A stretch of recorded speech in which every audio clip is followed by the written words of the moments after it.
When applying a preset that uses standard effects onto a clip, it works a little differently than when you're applying a preset with intrinsic or fixed effects. For instance, if we take a look at the first clip in my timeline, it has a single effect on it. It has the roughen edges effect. As a matter of fact, there are no changes to motion at all. Let me go ahead and close this so you can better see what happens. I'm going to grab the fade to color look.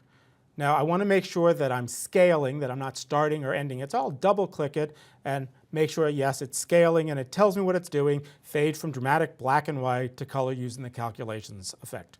Perfect. I'm going to click OK, and now simply I can drag it directly into the effects control panel or onto the clip, and what we see happen is it starts off black and white. We see the green in the background from behind, and it comes to color.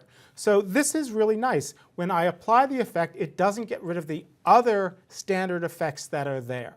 So in this case, it works perfectly for me. And by having it closed, I can say, you know what? It's great that it starts off black and white, but I really want to see that roughen edges in color. So if I flip-flop that, it's going to have a slightly different look. In this case, it starts off, it has a little bit of a tint, and then color comes in. Now, let's take a look at the next clip. This next clip has both a fixed effect applied to it, which is the scale, and it has a standard effect, which is the bevel. And if I go ahead and throw another effect on this, for instance, I'm going to place it up in the upper right-hand corner.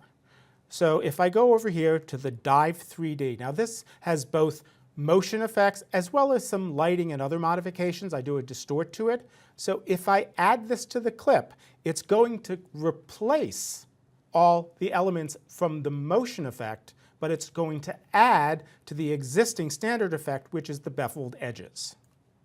And as you see, I kind of have a pretty nice effect, and I've added that beveling to it, so I'm combining two presets and getting a better look.